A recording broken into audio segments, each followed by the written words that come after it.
নমস্কার বন্ধুরা, ইয়ন্স গ্যালারিতে আপনাদের সবাইকে স্বাগতম।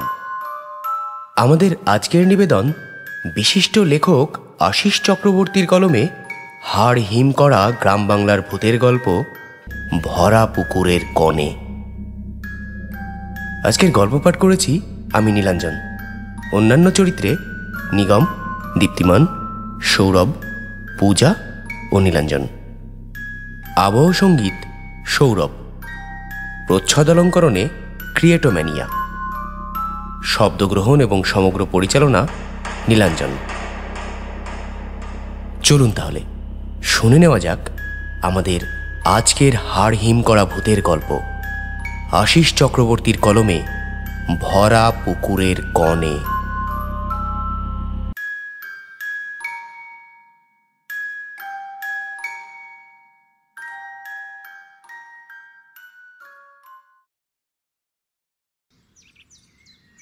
শনিবার দিন দুপুরে খাওয়া দাওয়া সেরে ভাত ঘুমের জন্য রেডি হচ্ছি, এমন সময় ফোনটা বেজে উঠল। হাতে নিয়ে দেখি পুলকের কল এসছে। রিসিভ করতেই ও নরম গলায় বলল, ভাই, একটা মেয়ে দেখতে যাব, তুই একটু সাথে চল প্লিজ, না করিস না। আবদার বেশ জোরালো। আমি জিজ্ঞাসা করলাম, সে ঠিক আছে, কিন্তু মেয়ে দেখতে যাবি কোথায়? রাজধরপুর, বলল পুলক। অগত্যা দিবা ঘুমের ইচ্ছা ত্যাগ করে পোশাক পরে বেরিয়ে পড়লাম। পুলকের বয়সটা একটু বেশি, এই মানে বাঙালি সমাজের জন্য আর কি। এই 36-এ পড়ল, তাই এখন বিয়ের জন্য তার একটু তাড়া। আমি অবিবাহিত, আর বিয়ে করার ইচ্ছাটাও নেই। এই বেশ চলে যাচ্ছে।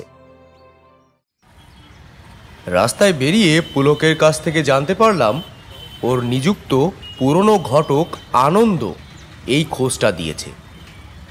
ভাগীরথী নদীর ওপারে সে আমাদের জন্য অপেক্ষা করছে। ভাগীরথীর এপারে পৌঁছে নৌকা করে আমরা ঘাট পার হলাম। ঘাট পার হতেই দেখলাম আনন্দ ঘটক হাসি হাসি মুখ করে দাঁড়িয়ে আছে। আমাদের দেখেই সে বলল, চলুন চলুন, আর দেরি করবেন না, আলো তো প্রায় ফুরিয়েই এলো। মেয়ের বাড়ির কেউ আমাদের নিতে আসেনি? জিজ্ঞাসা করলো পুলক। না, ওদের আগে থেকে জানাইনি তো। আপনার কথা মতো হঠাৎ গিয়ে মেয়ের বাড়িতে উঠবো। যে অবস্থায় আছে সেই অবস্থায় মেয়েকে দেখলে আসল রূপটা দেখতে পাবেন। বুদ্ধিটা খুব ভালো, এতে বিশেষ সাজগোজের সুযোগ পাবে না। পাকা রাস্তা ছাড়িয়ে ক্রমশ একটা কাঁচা রাস্তা, আর তারপর একরকম জমির আল ধরেই এগোতে থাকলাম। এদিকটায় লোকজনও খুব একটা চোখে পড়ছে না। কতক্ষণ হেঁটেছিলাম জানি না। ক্রমশ ধৈর্যহারা হয়ে উঠতেই আনন্দ ঘটক বলল, ওই দেখুন, এসে পড়েছি।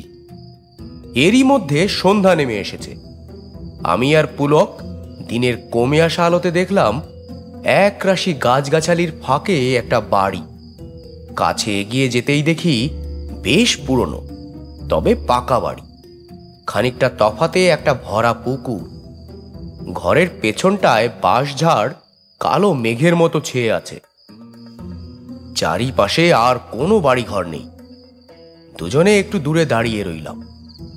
আনন্দ ঘটক এগিয়ে গিয়ে সদর দরজার সামনে দাঁড়িয়ে বেশ জোরালো গলায় বলল, ধীমানদা, ও ধীমানদা, বাড়িতে আছো নাকি?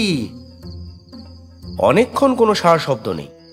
এবার দরজার কড়া নেড়ে আনন্দ ঘটক বলল, ও ধীমানদা, দরজাটা একবার খোলো, আরে দেখো কাদের নিয়ে এসেছি। এবারে অন্ধকারময় ঘরটায় একটা সূক্ষ্ম আলো জ্বলে উঠল। বেশি স্বচ্ছ নয়, মিটমিটে। তারপর দরজা খুলে একটা গাল ছড়ানো হাসি মুখ নিয়ে একজন মাঝবয়সী লোক বলে উঠলেন, আরে আনন্দ যে, একদিন পর। আনন্দ ঘটক খুব আস্তে আমাদের দিকে চেয়ে তার কানের কাছে কিছু একটা বলাতেই ভদ্রলোক মাজা কুঁজো করে আর হাত জোড় করে ছুটে এগিয়ে এসে বললেন, আরে দূরে দাঁড়িয়ে কেন, আসুন আসুন, ভিতরে আসুন। এদিকটা আবার খুব আধার, আপনারা শহরে মানুষ, একটু মানিয়ে গুছিয়ে নেবেন কেমন? আনন্দ ঘটক এবারে এসে আমাদের বুঝিয়ে দিলেন ইনিই হলেন মেয়ের বাবা। ধীমান বাবু। দিনের আলো তখন শেষ হয়ে গেছে। একটা ঘরে আমাদের বসতে দিয়ে ধীমানবাবু অন্য ঘরে চলে গেলেন। সেই ফাঁকে এই সময়টা যে মেয়ে দেখার জন্য উপযুক্ত নয় সে ব্যাপারে আনন্দ ঘটককে বলতেই সে বলল, ঘরের ভেতর হলদে কৃপণ একটা আলো ছেয়ে আছে। সেই আলোয় ঠক্কর খেতে খেতে ঘুরপাক খাচ্ছে কয়েকটা শ্যামা পোকা। পুলকের মনে যে একটা উত্তেজনা কাজ করছে সেটা ওর মুখের দিকে তাকালে স্পষ্ট বোঝা যাচ্ছে। আনন্দ ঘটক নিজের খেয়ালেই সঙ্গে আনা হাত ব্যাগ থেকে একটা ছোট নোটবুক বার করে কি যেন লিখছে।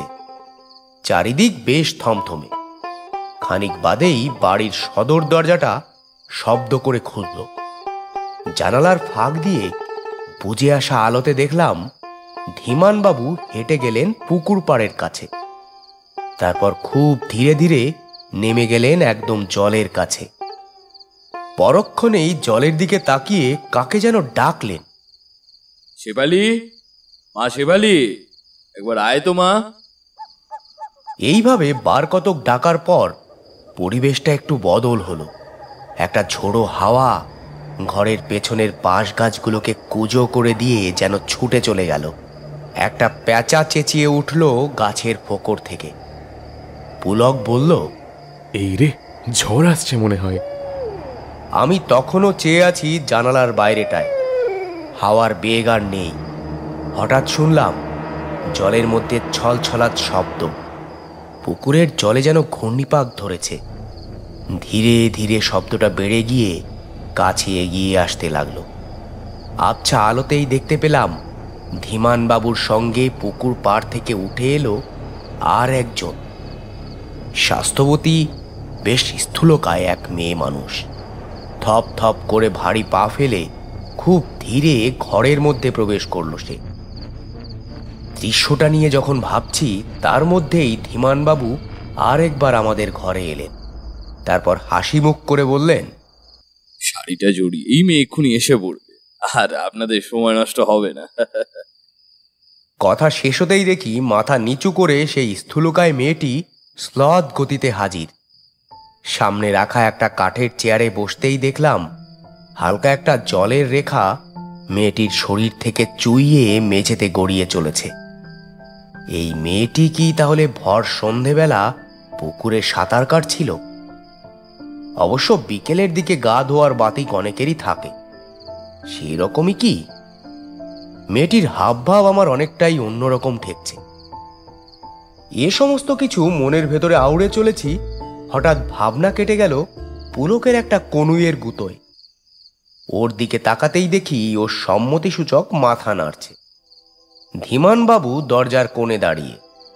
আনন্দ ঘটক মেয়ের দিকে না তাকিয়েই পুলক আর আমাকে একটা ইশারা করে তারপর উঁচু গলায় বললেন, আপনাদের কিছু জিজ্ঞেস করার থাকলে করে নিন।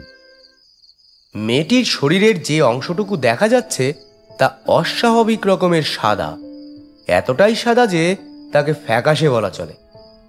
হাতের চামড়ার ভেতর থেকে শিরারেখা যেন ফুটে বেরোচ্ছে। মুখটা মাটির দিকে নামানো। ছাড়া চুলের গোছা থেকে টপ টপ করে জল পড়েই চলেছে। সমস্ত শরীর অস্বাভাবিক রকমের মোটা ও ফোলা। গাল দুটোতে তাকালে মনে হচ্ছে মুখের ভেতর কিছু একটা ঢোকানো রয়েছে। পান চিবানোর অভ্যাস থাকলেও থাকতে পারে। সর্বাঙ্গে যে জলের একটা প্রলেপ রয়েছে সেটা এক নজরেই চোখে পড়ল। অর্থাৎ মেয়েটি এইমাত্র স্নান সেরে তাড়াহুড়োতে ভালোভাবে গা না মুছেই যেন শাড়িটা জড়িয়ে এসে বসে গেছে।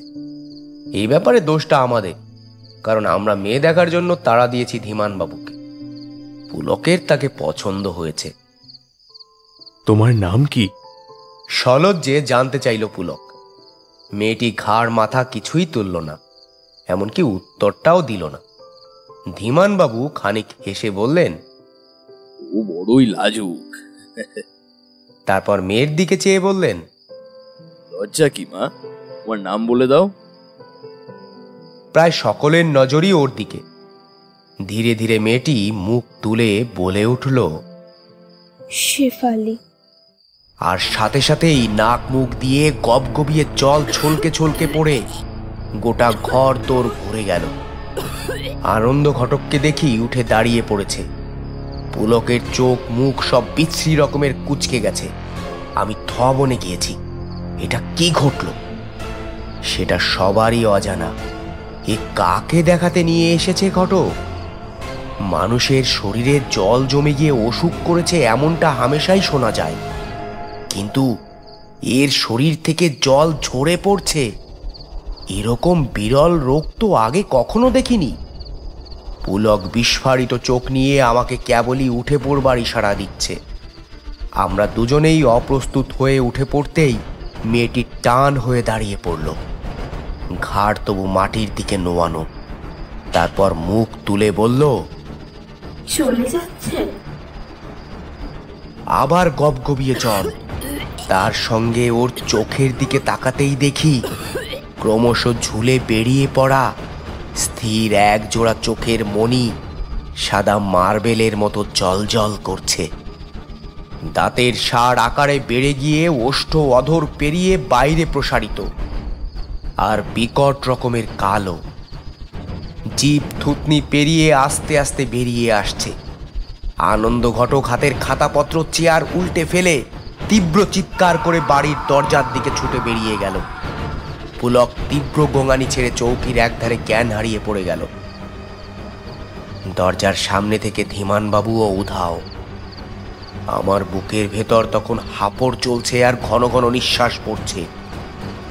একটু একটু করে পেছনে সরতে গিয়ে ঠেকলাম গিয়ে দেওয়ালে। হাত পা বুঝি অসাড় হয়ে আসে। শরীরে ঘাম ততক্ষণে জামা কাপড় ভিজিয়ে ফেলেছে। জ্ঞান শূন্য কেন হয়ে পড়লাম না জানি না। মেয়েটি হঠাৎ মাথা নাড়িয়ে আগের মতো মুখ থেকে জল ছলকে ভয়ঙ্কর শব্দে খিলখিলিয়ে হেসে উঠল। ওর চুলের ঝাপটায় বিন্দু বিন্দু জলরাশি আমার সর্বাঙ্গ ভিজিয়ে দিল। আমি সভয়ে আটকে উঠলাম। উচ্ছিত চেহারার মেয়েটি তার বিভৎস মুখ আরো বিকৃত করে বলে উঠল, আমাকে কে বিয়ে করতে চায়? আমি ঠোক গিলে জ্ঞানহীন পুলকের দিকে তাকাতেই মেয়েটি খানিকক্ষণ চুপ করে থেকে আবার সেই কুৎসিত শব্দে হেসে উঠল। তার প্রতি কথার সাথে মুখ থেকে জল ঝরে পড়ছে। তারপর আমার দিকে চেয়ে হাসি থামিয়ে বলল, ওকে আমার খুব পছন্দ হয়েছে। তারপর হঠাৎ সেই ভয়ালো মুখে কেমন একটা আতঙ্কের ছাপ নামিয়ে এসে পুনরায় বলল, বিয়ে করব বলে আমাকে ও ছেড়ে যাবে না তো? আমি এমন ভয়ঙ্কর পরিস্থিতিতে এমন এক অদ্ভুত প্রশ্ন শুনে আড়ষ্ট হাত পা নিয়ে জড় পদার্থের মতো কেবল নিরুত্তর হয়ে দাঁড়িয়ে রইলাম। শেফালি খোলা জানালার দিকে চেয়ে বলল, জানেন, আমার অনেক আগেই বিয়ে হয়ে যেত, হয়নি, ভাগ্যের দোষ। বরযাত্রীর গাড়ি বিয়ের দিন আর এলো না, কোনো খোঁজ খবরও কিছুই দিল না। আমি লগ্ন ভ্রষ্টা হলাম। পরে খবর পেলাম আসার পথে বাস অ্যাক্সিডেন্ট করে বরসহ সব বরযাত্রী মারা গেছে, একজনও বেঁচে নেই।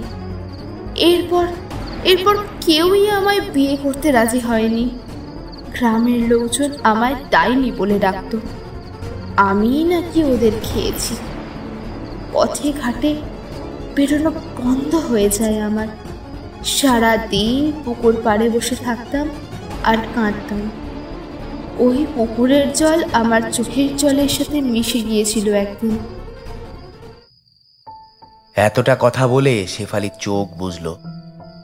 এতক্ষণ কথা বলার সময় ওর মুখ থেকে যে জল খসে পড়েছে তাতে মেঝেতে পুরো জলের আস্তরণ জমে গেছে। আমার হাত পা সিটিয়ে গিয়ে কেবলই মনে হতে লাগলো এই বুঝি জ্ঞান হারাবো, আর সেই হলেই বুঝি ভালো হতো। পুলকের কোনো সাড়া শব্দ নেই। আমি প্রায় অসাড় শরীরটাকে দেয়ালে ঠেস দিয়ে অল্প অল্প করে সন্তর্পণে চৌকাঠ ডিঙিয়ে বাইরে বেরিয়ে দেখি বারান্দার ছাদ থেকে ঘাড় লটকে ধীমানবাবুর দেহ ঝুলছে। আচমকা বুকের ভেতরটা কেঁপে উঠল, দেবে আসলো গলা। একটা ভারী পাথর যেন আমার পাঁজরে কেউ রেখে দিয়েছে এমনই অনুভূতি হচ্ছে। তৎক্ষণাৎ ফাঁস লাগানো মৃতদেহটা এক ঝটকায় আমার দিকে ঘুরে বিস্ফারিত চোখ আর এড়িয়ে যাওয়া গলায় হাসতে হাসতে বলে উঠল, চলে যাচ্ছে। একবার ওর মুখের দিকে তাকিয়ে দেখুন, পছন্দ হবে। জান না, আর একবার দেখুন, এই আমার ভালো। দয়া করে একবার জান না, ওর মুখের দিকে ভালোভাবে চেয়ে দেখুন। অপছন্দের মতো কিছু নেই আর কি। শরীরের রক্ত শীতল হয়ে গিয়েছে। দাঁড়িয়েই রয়েছি, পায়ে বল যে ফুরিয়ে আসছে টের পাচ্ছি ক্রমশ। শেফালি ঘর থেকে একবার ডুকরে এনিয়ে বিনিয়ে কেঁদে উঠল। স্পষ্ট শুনতে পেলাম ক্রমশ জল ছলকে পড়ছে মেঝেতে। গাঢ় একটা আধার নেমে আসতে লাগলো আমার চোখের সামনে। জ্ঞান শূন্য হতে হতে শুনলাম অনেক লোকের গজগজানি। তারা যেন এই বাড়ি লক্ষ্য করেই ছুটে আসছে। সেই কোলাহল শুনে মুহূর্তের মধ্যে শেফালি ঘর থেকে প্রায় হাওয়ার বেগে বেরিয়ে অন্ধকার পুকুরের জলে গিয়ে ঝাঁপিয়ে পড়ল।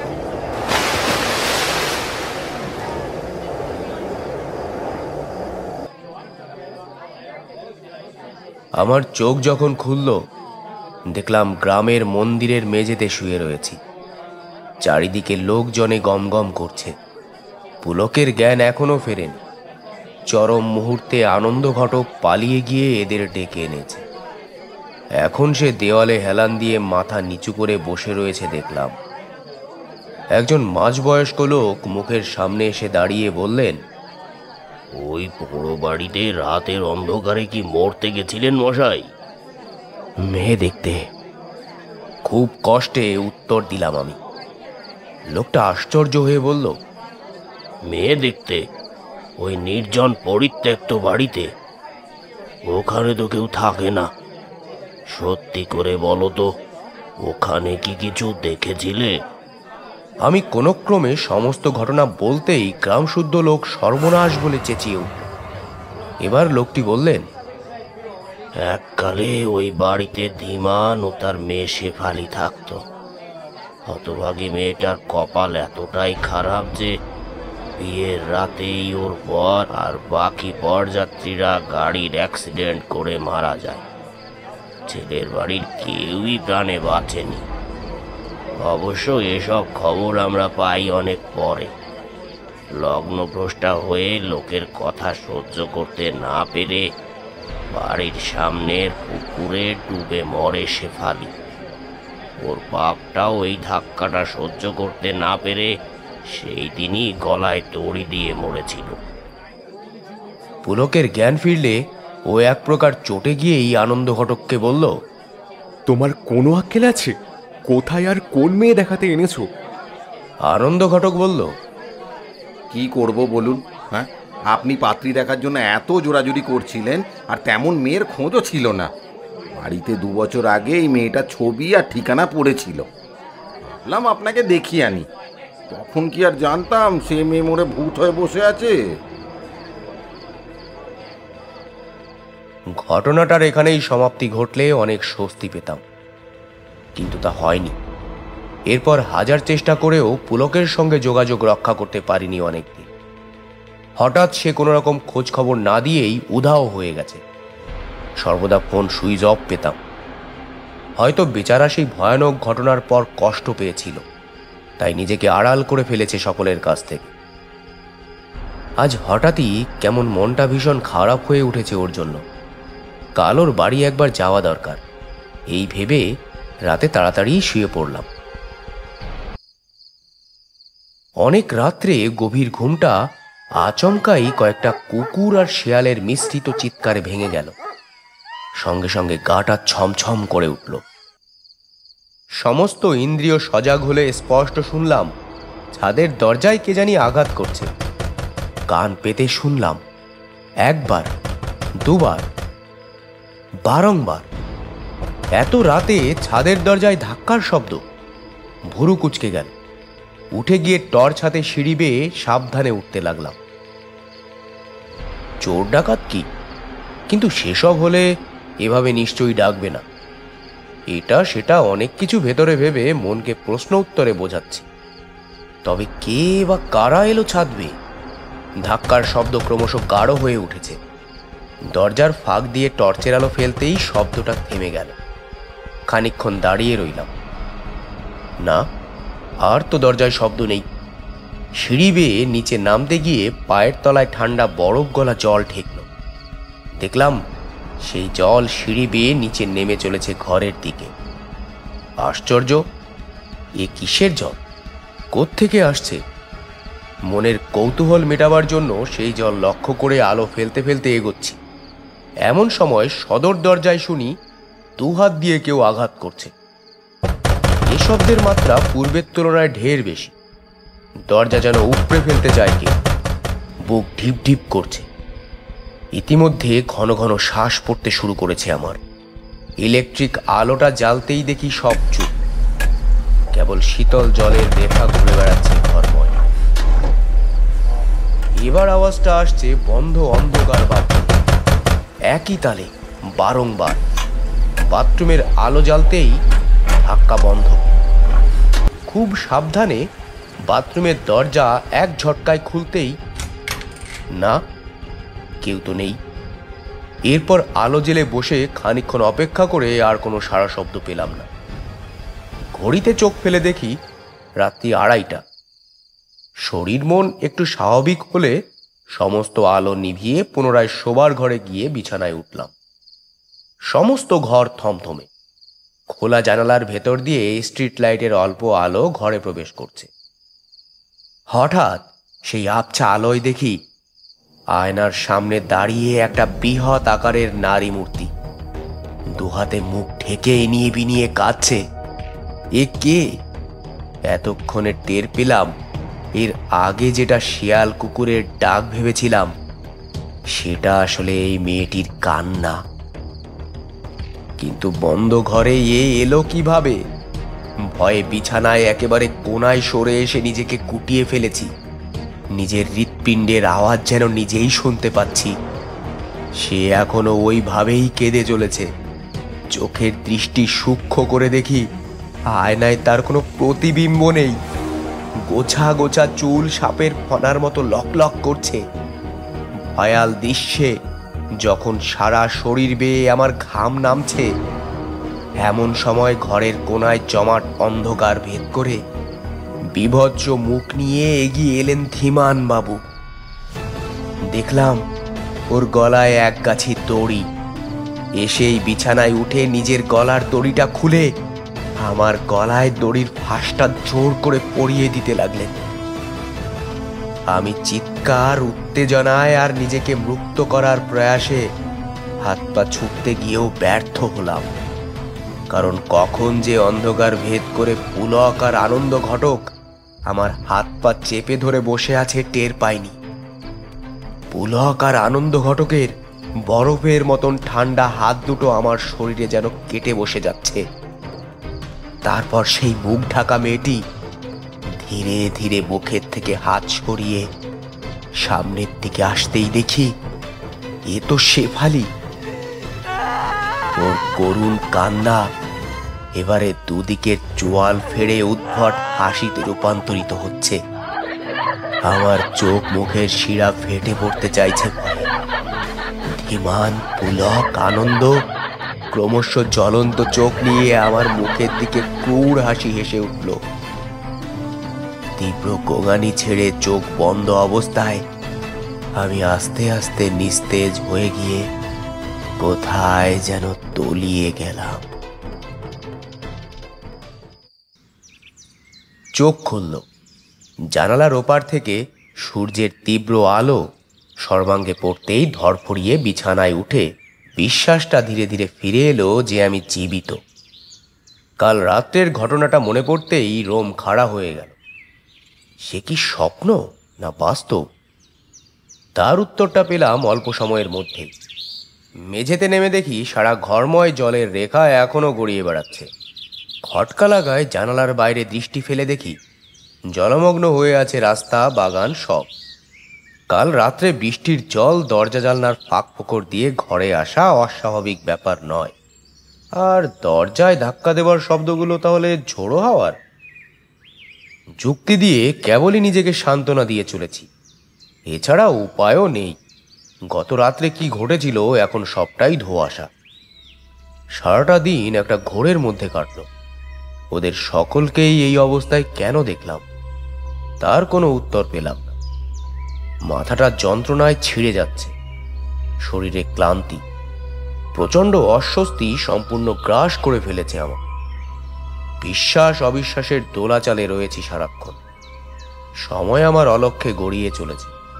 হঠাৎ বিকেলের দিকে পুলকের কথা মনে পড়তেই ভাগীরথী নদীর তীর ধরে বাইকে ওর বাড়ির উদ্দেশ্যে রওনা হলাম। রাস্তাটা নির্জন। খানিক বাদে দিনের আলো ফুরিয়ে এসে কেবলমাত্র রাতের আকাশ বিন্দু বিন্দু তারায় সেজে উঠে। একটা হাওয়ার স্রোত ঘুরপাক খাচ্ছে মাথার উপর দিয়ে। আকাশে নিশাচরদের ভিড় ক্রমশ বাড়ছে। এমন সময় বাইকের যান্ত্রিক গোলযোগ শুরু। একটা বিকট শব্দ করে গাড়িটা থেমে গেল। এরপর হাজার চেষ্টা করেও এক চুলও এগোলো না। চারিদিকে আবছা অন্ধকার। ঠিক তখনই পেছন থেকে কেউ আমাকে ডাকছে বলে মনে হলো। মাথা ঘুরিয়ে দেখি একজন স্থূলকায় ব্যক্তি অন্ধকার স্তূপের মতন দাঁড়িয়ে। তারপর প্রকাণ্ড মাথা স্থূলকার হাত পা নাড়িয়ে থপ থপ করে এগিয়ে আসতে লাগলো আমার। গায়ের পোশাক বুঝি চামড়ার সঙ্গে সেটে বসেছে। অত্যন্ত ধীর গতি ওই শরীরের আন্দোলন। খানিকটা তফাতে এসে সে বলল, আমাকে চিনতে পারছিস? কথাটা শেষ হতেই আতকে লাফিয়ে উঠলাম। দম প্রায় বন্ধ হবার জোগাড়। কথাটা বলার সঙ্গে সঙ্গে লোকটার মুখ নাক দিয়ে গবগবিয়ে জল উঠছে। পুরনো একটা স্মৃতি ফেরত আসায় বুকটা কেঁপে উঠল। থতমত খেয়ে বললাম, কে? আমাকে চিনতে পারছিস না? আবার সে বলে উঠল, আর তৎক্ষণাৎ মুখমণ্ডলের সমস্ত ছিদ্র দিয়ে কথার সঙ্গে সঙ্গে জল ছলকে মাটিতে আছড়ে পড়ল। জলের সঙ্গে গলার স্বর মিশে অদ্ভুত ভয়ঙ্কর সেই প্রশ্ন আমার কানে যেন টোকা দিচ্ছে। আমি গাড়ি ফেলে আস্তে আস্তে পিছিয়ে যেতে যেতে একটা গাছের কাণ্ডের সাথে সেটে গিয়ে ঢোক গিলে শুকনো খড়খড়ে গলায় জিজ্ঞাসা করলাম, কে? কে তুমি? চারিদিকে জলের ফোয়ারা ছড়িয়ে লোকটা গগন বিদারী হাসি হাসল। তারপর গলা খাদে নামিয়ে বলল, আমি পুলক, তোর বন্ধু। কাল রাত্রে তোর বাড়ি গিয়েছিলাম। তুই তো ঢুকতে না দিয়ে আলো জেলে বারবার তাড়িয়েই দিচ্ছিলি। আসলে তীব্র আলোয় শরীরটা ধরে রাখতে পারি না। অবশ্য শেষে একবার তোর ঘরে ঢুকেছিলাম। এক নিমেষে পায়ের তলার মাটি বুঝি কেঁপে উঠল। তার মানে কালকের রাতের ঘটনা সত্য। মুহুর্মুহুর কথার ফাঁকে ফাঁকে মুখনিসৃত জল আমার সর্বাঙ্গ ভিজিয়ে চলেছে। সেই সঙ্গে একটা বিকট কটু পচা গন্ধে বাতাস যেন পূর্ণ হয়ে উঠেছে। ভয়ে আড়ষ্ট কণ্ঠে জিজ্ঞাসা করলাম, তোর এই অবস্থা কি করে হলো পুলক? এসব আমি কি দেখছি? পুলক বলল, সবই অদৃষ্ট ভাই। দিন কুড়ি আগে ভোরবেলা বাস ধরে বহরমপুর আসছিলাম আমি আর আনন্দ ঘটক। আবার একটা মেয়ের খোঁজ দিয়েছিল সে। তাড়াহুড়োতে তোকে কিছুই জানাতে পারিনি। হঠাৎ বাসের মধ্যে প্রচন্ড শব্দ, চিৎকার আর কান্না। তারপর কিছু বোঝার আগেই সব ওলটপালট হয়ে গিয়ে সামনের দিকে ছিটকে পড়লাম। এরপর জানলা কাঁচ ভেঙে বাসের মধ্যে এক নিমেষে জল ঢুকে পড়ল। স্পষ্ট বুঝতে পারলাম বাসটা জলের তলায় তলিয়ে যাচ্ছে। কালো জলে কিচ্ছু দেখা যায় না। কতক্ষণ যে দৌড়বেছিলাম জানি না, কিন্তু বিশ্বাস কর এখন অনেক ভালো আছি। পুলকের এতক্ষণের কথায় ঠান্ডা জলের একটা স্রোত মাটি ভিজিয়ে দিয়ে গড়িয়ে ভাগীরথীর জলে গিয়ে মিশছে। শেষের কথাটা শুনে অবাক আর ভয় মিশ্রিত কণ্ঠে বললাম, ভালো আছিস মানে? পুলক বলল, তোর মনে আছে শেফালির কথা? ভয়ার্ত কণ্ঠে উত্তর দিলাম, হ্যাঁ। ও একটা আনন্দসূচক হাসি হেসে বলল, বাসটা জলের তলা থেকে তোলা হলেও অনেক লাশ উঠলেও আমি পাকে আটকেছিলাম। শেফালি তো আমাকে জলের তলে ডুবন্ত অবস্থা থেকে টেনে বার করে এনেছিল। আসলে কি জানিস, ওর প্রথম বিয়েটা ভেঙে যাওয়ায় ও খুব অতৃপ্তি আর আঘাত পেয়েছিল, তাই মরেও ও ঠিক মুক্তি পায়নি। এখন আমাকে ছাড়তেই চায় না, এখন আমাকে ওর দলে টেনে নিয়েছে। এখন দিব্যি আছি রে, ভালোই আছি দুজনে ভাই। পুলকের পরিণতি শোনার পর আমার শরীরের রক্ত জমাট হিম হয়ে গিয়ে সর্বাঙ্গ প্রায় স্থির হয়ে গেল। আমাদের দুজনকে কেমন মানিয়েছে দেখতো বলে পুলক নদীর একেবারে কাছে গিয়ে চিৎকার করল, শেফালি, শেফালি। ঠিক তখনই আকাশ কাঁপিয়ে একটা ঝোড়ো হাওয়া মাটির তলা থেকে উঠে যেন উপর অব্দি গাছপালা নাড়িয়ে চলে গেল। তারপর অল্প অল্প করে নদীতে জলের পাক খাওয়ার শব্দ পেলাম। সেই শব্দ গাঢ় হলে সেই দিকে ঘাড় ঘুরিয়ে দেখি অন্ধকার ভেদ করে এগিয়ে আসছে স্থূলকায় শেফালি। সারা শরীর থেকে জলের রেখা খসে পড়ছে ও। আমার শরীরে উত্তেজনা ক্রমশ কাঁপুনিতে রূপান্তরিত হলো। আবার নিজের হৃৎপিণ্ডের লাফিয়ে চলার শব্দ স্পষ্ট শুনতে পাচ্ছি। পুলক বলল, সামনের অমাবস্যায় ওকে আমি বিয়ে করছি, তারপর দুজনে ওদের বাড়ির সামনের পুকুরটায় থেকে যাব ভাবছি। তুই আসিস কিন্তু, অবশ্য না আসলেও তোকে ছাড়ছি না। অন্ধকার চেপে বসলে ওরা দুটোতে আমার চোখের সামনে থেকে সরে গিয়ে জলে নেমে আস্তে আস্তে ডুবে যেতে লাগলো। আমি কালকের রাতের ঘটনার একটা অংশ মনে পড়তেই চিৎকার করে জিজ্ঞাসা করলাম, কিন্তু পুলক, কাল রাতে আমার গলায় ফাঁস দিয়ে তোরা আমাকে মারতে চেয়েছিলি কেন? আমি তোদের কোনো ক্ষতি তো করিনি। এবারে পুলক আর শেফালি দুজনেই হেসে উঠল। দুজনের মুখ থেকে আগের মতো ঝরে পড়ল জল। তারপর পুলক বলল, বারে বন্ধু হোসার বন্ধুর বিয়েতে বরযাত্রী যাবি না? উত্তরটা শুনে আমার চোয়াল ঝুলে পড়ে অথর্বের মতো দাঁড়িয়ে রইলাম যেন। বিস্ফারিত চোখ নিয়ে দেখলাম ঝুপ করে দুজনের মাথা জলের তলায় তলিয়ে গেল।